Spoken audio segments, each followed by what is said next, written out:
हाय दोस्तों, मैं दीपक सर आप सभी को आइडियल स्टडी पॉइंट में स्वागत करता हूं। जैसा कि आप लोग देख रहे हैं, मैं आप सभी के लिए क्लास 12th के लिए फिजिक्स लेकर आ गया हूं। ठीक है, इसमें हम लोग आज टॉपिक आपके लिए लेकर आ गया हूं कोश का अनुप्रयोग। ठीक है, ये वीडियो का पार्ट नंबर 3 है। चलिए देखते हैं इसमें क्वेश्चन क्या लिए हैं कि एक समान रूप से आवेशित गोले के कारण किसी बिंदु पर विद्युत क्षेत्र की तीव्रता ज्ञात करना है। ठीक है, तो इसमें हम लोग 3 गो स्थिति में व्यंजक प्राप्त करेंगे। तो पहला स्थिति लिए हैं कि जब बिंदु गोले के बाहर स्थित हो। देखिए यहाँ पे गोला हमने बनाया है और इसमें ये बिंदु क्या है, ये जो P बिंदु है ये गोला के बाहर है। ठीक है, तो इसके लिए व्यंजक कैसे प्राप्त करेंगे, चलिए पहले इसको देखते हैं। फिर उसके बाद में गोले की सतह पर जब बिंदु P आ जाएगा तो उसके लिए क्या व्यंजक होगा, और फिर बिंदु P जो गोला के अंदर अगर कहीं भी चला जाए तो स्थिति अगर ये हो जाए तो इसके लिए व्यंजक क्या होगा, ये हम लोग सीखेंगे। ठीक है, तो जब बिंदु गोले के बाहर स्थित है तो क्या हमने लिखा है कि मान लिया कि ये जो है R त्रिज्या का कोई गोला है। ठीक है, गोलीय चालक है कोई भी, जिस पर प्लस Q आवेश क्या है, जिसका केंद्र क्या है O है, जिस पर प्लस Q आवेश क्या है, समान रूप से वितरित है। ठीक है ना, O केंद्र से R दूरी पर एक हमने बिंदु P लिया है। ठीक है ना, O केंद्र से R दूरी पर हमने एक बिंदु P लिया है, जिसका जहाँ पे हमें क्या करना है, विद्युत क्षेत्र की तीव्रता ज्ञात करना है, जिस पर विद्युत क्षेत्र की तीव्रता ज्ञात करनी है। हमने क्या बोला कि R त्रिज्या का कोई गोला लिया, ठीक, जिसका केंद्र क्या है O है, और इस पर प्लस Q आवेश समान रूप से फैली हुई है, वितरित है। ठीक है ना, R त्रिज्या का एक गोला A लिया जिसका केंद्र O है, जिस पर प्लस Q आवेश चारों ओर से फैली है। ठीक है ना, और O केंद्र से R दूरी पर, स्मॉल r दूरी पर बिंदु P है। ठीक है, यहाँ पे विद्युत क्षेत्र की तीव्रता ज्ञात करनी है, यही हमने लिख दिया है। ठीक है, और R त्रिज्या ये हमने क्या किया है कि स्मॉल r त्रिज्या के एक हमने और सकेंद्रीय वृत्त बनाया है। ठीक है, जिसका नाम क्या है B।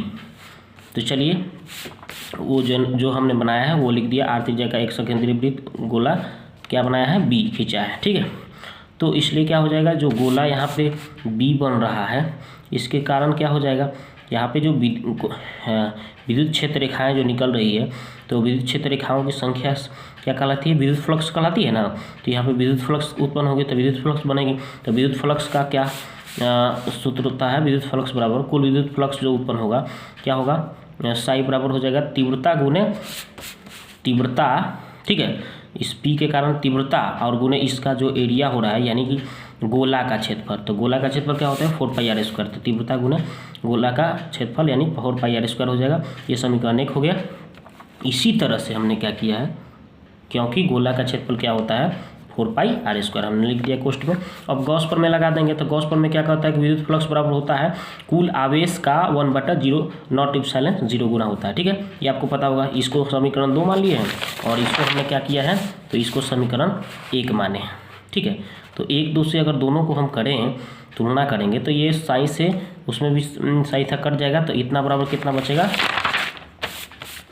ये भी साई कट जाएगा तो इतना बराबर ये बच जाएगा, यानी कि E गुने 4πr² बराबर ये बचेगा। ठीक है, समीकरण 1 तथा 2 से। अब E का मान निकालिएगा तो यहाँ पे जो सटा है बटा में चला जाएगा, तो 1/ε और गुने 4πr², गुना में ऊपर Q है तो Q में 1 से गुना हो जाएगा, या फिर इसको हम ऐसे से डालेंगे 1/4π नॉट एप्सिलॉन 0 और Q/r², इसको हम ऐसे से डालेंगे।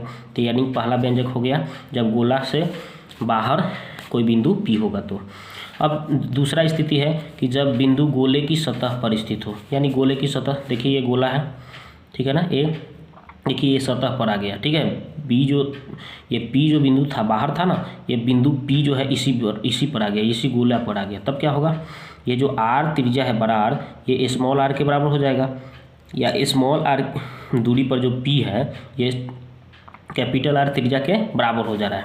तो यहाँ पर लिख दिए कि स्मॉल r की जो दूरी है बिंदु P की, ये त्रिज्या के बराबर हो गया। ठीक है, यानी कि हम क्या करेंगे, तो यहाँ पे ये स्मॉल r है, इसके स्थान पे हम क्या रख देंगे, कैपिटल R रख सकते हैं। ठीक है ना, तो वही हमने लिख दिया कि तीव्रता E बराबर 1/4π नॉट एप्सिलॉन 0 इंटू Q/r²। यहाँ पे स्मॉल r था, यानी कि ये स्मॉल r किसके बराबर हो गया, ये त्रिज्या के बराबर हो गया। तो ये त्रिज्या के यानी कि बड़े r के स्क्वायर के बराबर हमने लिख दिया, ये दूसरा व्यंजक। ठीक है, इसी तरह से एक और व्यंजक यहाँ पे बनेगा, वो देखिए। तो अब देखिए तीसरा स्थिति क्या उत्पन्न होगा कि जब बिंदु गोले की सतह के अंदर हो।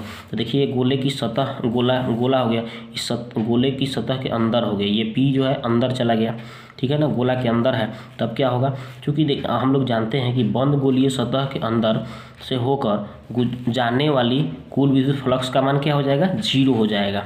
बंद सतह के अंदर जितने भी कुल विद्युत फ्लक्स उत्पन्न होगी वो कितना हो जाएगा, कुल विद्युत से ये फ्लक्स क्या हो जाएगा, 0 हो जाएगा। याद रखिएगा, ये हम लोग पहले से सीख चुके हैं। तो ये विद्युत फ्लक्स का मान कितना आ गया, 0 आ गया।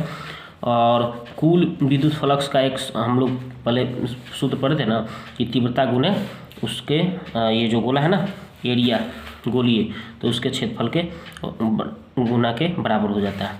तो समीकरण 1 इसको मान लिए, इसको 2 मान लिए, ठीक है। तो ये साइन से ये कट गया, दोनों कट जाएगा ना, तो कितना बचेगा, E गुने 4πr² बराबर 0। समीकरण 1 दूसरे, तो ये और यहाँ पे तीव्रता का मान निकालेंगे तो 4πr² बटा में चल जाएगा। अगर भाग दीजिएगा किसी भी अंक से 0 में भाग दिया जाता है तो क्या आ जाता है, 0। यानी कि यहाँ पे तीव्रता क्या हो जाएगा, 0 हो जाएगा। समझ गए। तो गोला के अंदर कहीं भी बिंदु P हो तो उसके लिए व्यंजक इसका क्या हो जाएगा, तीव्रता का मान 0 हो जाएगा। और गोला की बाहर होगा तो हमने बताया था ना कि 1/4π नॉट इप्सिलॉन 0 इंटू Q बटा छोटा r²। और गोला पर होगा, गोले की सतह पर, तो 1/4π नॉट इप्सिलॉन 0 इंटू Q बटा 12r²। सब सीखे। तो बस ये हमारा प्रूफ हुआ। अगर स्क्रीनशॉट लेना चाहते हैं तो मैं फिर से एक बार दिखा देता हूँ, स्क्रीनशॉट ले लीजिए। चलिए, यहाँ से हमने लिखा है, इसको आप स्क्रीनशॉट ले सकते हैं, ठीक है। और इसको अपने कॉपी में राइट डाउन करके इसको अच्छी तरह से आप लिख सकते हैं। तो देखिए ये हमने लिख दिया यहाँ तक।